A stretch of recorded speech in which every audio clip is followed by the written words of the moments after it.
Welcome to another empowering episode of Follow the Leaders, the podcast where we delve into the world of leadership. I'm Jamie Gale, your host, and today's episode is a special solo edition. Join me as I share valuable insights and ideas on leadership, drawing from my own experiences and lessons learned. Hello, and welcome to today's episode of Follow the Leaders podcast. Today, we're going to talk about a really important topic for effective leadership during busy times. Summer is a super busy time. If you have kids between the ages of 5 and 18, or maybe even 20 or 21, as it likely means that not only do we have some FOMO about taking advantage of the beautiful summer months, but we also have a dramatic shift in our family routine and the logistics of our day-to-day lives with kids out of school, while we're still needing to do our leader thing and we're still needing to keep our programs and our businesses up and running and flowing in the right direction. So, in general, our weeks are packed with countless tasks and responsibilities, and now add in the busy summer months and things shift even more. I'm in an especially busy stretch of my work life right now that is really hands-on. One of my programs is a summer day camp, and as a co-director, my days are packed during our camp sessions with everything from parent emails to staff questions to kids needing Band-Aids or sometimes needing redirection, and making sure that the financials are lining up for each week and getting set up for future sessions and future programs. And during this really busy time, it is really easy for me to get sucked into a turn the wheel mentality, making sure that the day-to-day things are happening because that's what's popping up in front of me. But as a leader, it's also really important that I keep an eye on the big picture too, and so that I don't emerge from this very high contact programming window way behind the 8 ball on all of the other business management components that I need to do both for this summer camp program and also for all of my other programs and trainings. So today, I'm sharing with you a framework that I've been working with lately to plan out my schedule, and I'd really love to hear your feedback on it once you try it. This framework is a simple concept, and you just need a few minutes to set it up each week, a little bit of CEO time to sketch it out. And I truly mean sketch, because our plans can change so much. And this will be your blueprint for how you're going to work in 4 important areas, 4 important components of your leadership plan each week. I use a week to plan this framework out because on any given day, especially during a busy work stretch, leadership level tasks can get usurped by urgent team needs or urgent program needs. But in a week, we should be able to make sure and need to be able to make sure that we're hitting all of the important aspects of our leadership role. And this framework is called the Blueprint for the week. So here is how the Blueprint for the week, or the Blueprint FTW, comes into play. Okay, if you have teenagers, you'll know that FTW also stands for the win. And that's exactly what this blueprint is. It's definitely for the win. So bear with me through the somewhat cheesy name, and let's learn about the blueprint for the week. By dedicating time to each category of the blueprint, you can maintain a well-rounded approach and make sure you're hitting those most important aspects of being in a leadership role. Okay. So what makes up this blueprint? First up is the contemplation category. Taking time to think deeply about the big picture and the high-level aspects of your organization is vital for thoughtful leadership. As leaders, we are entrusted with the responsibility of charting the course and making sure that it's followed and making strategic decisions. But in the midst of a chaotic or busy work week, it's really easy to lose sight of the bigger picture. And that's why contemplation is the first part of this blueprint, and setting aside dedicated time to think alone and actually allow ourselves to be in our own head. I know that people are always saying, get out of your head, but we also actually need to find time to be in our heads. I just recently finished reading the book Chatter by Ethan Kross. And the author says that this thinking time is where creativity comes from and where we can evaluate our own thoughts and ideas. And that really spoke to me, thinking about how we need to have time to process. And I recently posted this on my Instagram story. If you're not following me already there, go do that. My handle is Jamie Gale LLC. And I only post in the stories there, and I share happenings and developments and ideas and other musings from all of my programs, from this podcast to my trainings and workshops, and just interesting things that I find along the way. So go follow that account. And while you're at it, go and follow this podcast on Instagram too, at Follow the Leaders Pod.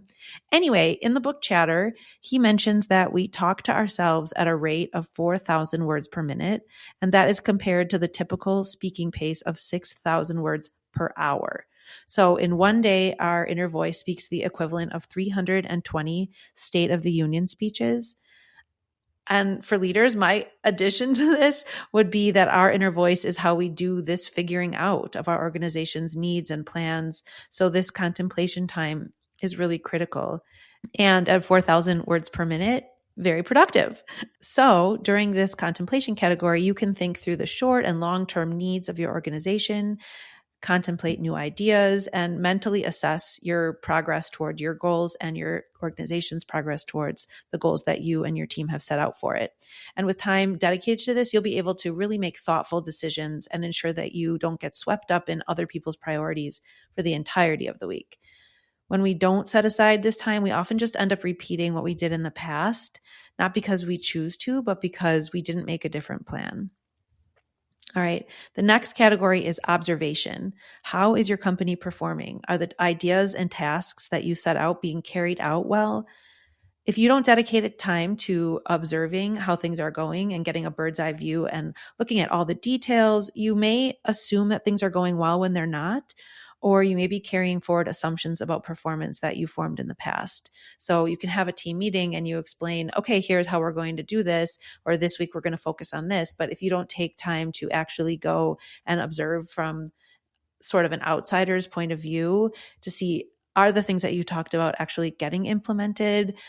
Is your team or are your staff members actually doing things the way that the plan was laid out to be? Have they improved on the plan? And actually, we should shift the actual plan. It's really important to dedicate time to really observe how your company is performing, getting out of your head, noticing what is actually going on around you. And this is different than getting your hands dirty with the team. It's taking time to actually observe and notice, and take a step back and objectively assess the performance of your company. And then you can make informed decisions and course corrections as necessary and really see where your team could use your support and encouragement and resources. So we have contemplation, we have observation, and then the third category is collaboration. Who do you need to schedule face-to-face time with? Who do you owe an email back or a phone call back that will actually move the needle? Planning who you're going to spend face-to-face or one-on-one time with or team time with this week will really make huge impacts. But it's also important that you cancel the things that don't matter. You spend time thinking, okay, who is on my calendar this week that I actually don't need to collaborate with during this busy time? And cancel any unnecessary meetings. It makes a big difference. So prioritize, triage, and dedicate time to collaboration with people who are really going to add value to your week and your company's week. During this collaboration time, you can exchange ideas, you can seek input from those who have valuable insights, you can get things actually planned and organized that require input from others. This is really important for fostering connections within your team and really benefits your companies. You'll leverage collective expertise and make sure you aren't missing anything important that others may see. So putting your heads together happens in this collaboration time, and being thoughtful about who you're going to be working with during that week and who you really need to be working with during that week is going to make a big difference. Okay, those were the first three parts. And then the final part is the completion category. So this is our getting it done time. As leaders, we often find ourselves wearing lots of hats and juggling lots of responsibilities during the day and often being pulled away from what we were working on. That's a multitasking frenzy that is just sometimes necessary. And it's also important to set aside dedicated time for focused completion. So this is the time to roll up your sleeves, get your stuff done that has to get done, whether it's responding to emails or working on spreadsheets, managing accounts, developing content. This completion work requires your full undivided attention. And if we don't set aside time for that completion work, it often gets pushed until either too late or not in time, or it gets rushed or gets autopiloted. And taking our time to make sure that this work is getting done the way that we see it needs to be done is really, really essential. Sometimes we just need to get things done, and that will require focused completion time. This is the doing time. Okay, so we have the 4 categories: contemplation, observation, collaboration, and completion. But how do we take this from just like, okay, interesting idea, to a practical blueprint for the week? You'll need to consider like what way you work best, whether that's getting organized with time blocking or to-do list / spreadsheet, or making a list or a web, or planning one of these categories for each day. Everybody has their own work style. And so you will have to know what works best for you. And if you are either the time blocking type or the list making type, I relate to you, first of all. And I've created a downloadable resource that's completely free for you to help get this planning process organized more quickly. You can find that link in the show notes, and it's just a free download, or you can send me a DM on Instagram at Follow the Leaders Pod, or on Facebook at that same handle at Follow the Leaders Pod. Let me know that you want the Blueprint FTW, and I'll get the link out to you right away. I'd actually love your feedback on it when you give it a try, so I can tweak and adapt it. It's like, this is how my brain works, but it's helpful to get feedback on how the visual translates for other people. So I really want it to be as user-friendly as it can be. So you can be one of the first to try out the worksheet, and my business mentorship clients in the future will thank you, because this is something I'm going to be offering to them as well. So how does this practically come together? I'm going to break down my blueprint for the week for one of my companies, and I'm going to be using, as an example, my business development program for business owning moms, which is called Boss Mama. Boss Mama has a few different offerings within it, and the primary ones are networks, which are personal and professional development networks, which meet both in person and virtually on a bi-monthly basis. And the other main program within Boss Mama is my mentorship programs. The most popular mentorship program is called the Kindling Program for brand new business owners or business owners to be. So it's a dynamic program with some group work and some one-on-one client work. And during my busy times, I really do need to sketch out my time and attention for Boss Mama. So when I sketch out my blueprint for the week for Boss Mama, okay, I'm a list and spreadsheet kind of girl. So this is the format that I use. But here's what I'm including in each of the 4 categories. 1, contemplation. And so I just am going to bullet point out my must-do contemplation tasks for this week for Boss Mama. I need to think through the following things. A, topics for future network meetings. B, plans to manage my incoming waitlist of applicants for the network. Do I want to admit new applicants to existing networks, or do I keep them in sort of like a holding window until a critical mass has assembled to form a new network? How will I keep this organized? All of this. I really want to spend some time this week thinking through this. And what can I get out of my head and make it usable for other people as they join Boss Mama or enroll in one of my mentorship programs? So my contemplation time often looks like, okay, I'm going to be in the car. I'm going to intentionally not turn on a podcast. And during this drive, I'm going to think through XYZ. And when I get to the parking lot, I'm going to type in a note in my notes app or add it to my Notion. Or it may look like voice noting myself and emailing that to myself and then transcribing it into my Notion when I get back to my desk. So it doesn't have to be like, okay, put a sign up, don't talk to me at work. It can be, contemplation time can happen in the in-betweens, but I do need to intentionally set aside time for that, or I end up answering a phone call or turning on a podcast or listening to music, which all of those are good things, but I really need to dedicate time to make sure that I'm getting in that contemplation time. Okay, observation, category number 2. For Boss Mama this week, I need to check in on the homework progress of my current mentorship clients that are in my Kindling program. And I need to take a look at both their behind the scenes business tasks that they are doing for the program and to get their businesses set up, as well as what they're doing in their forward facing business management. So taking a look at their social media, looking to see what they're putting out, just so I get a sense of where they are with this month's assignments. So that is truly just observation time. I'm not interacting with it. I'm not directing anything. I'm just taking time to observe. And that way I really go into our mentorship sessions informed. All right. Category number 3, collaboration. So this week for Boss Mama, I am going to need to find time to work with my trainings coordinator to make sure that the logistics are flowing correctly. I also need to collaborate with my clients. So some one-on-one client work for the Kindling mentorship. And I need to make sure that I connect face-to-face with my social media assistant to make sure that we have a big launch scheduled for this summer of some new content. And so she's working on that. So I definitely need to connect and collaborate with her on that front. And then completion, the final category. So this is my to-do list of getting meeting reminders out for Boss Mama, preparing slides for upcoming meetings and mentorship sessions, checking on client payments. And another thing that I'm really working on getting completion time scheduled for is developing online materials for our network members and our clients, as well as preparing to open my online resources store on my website.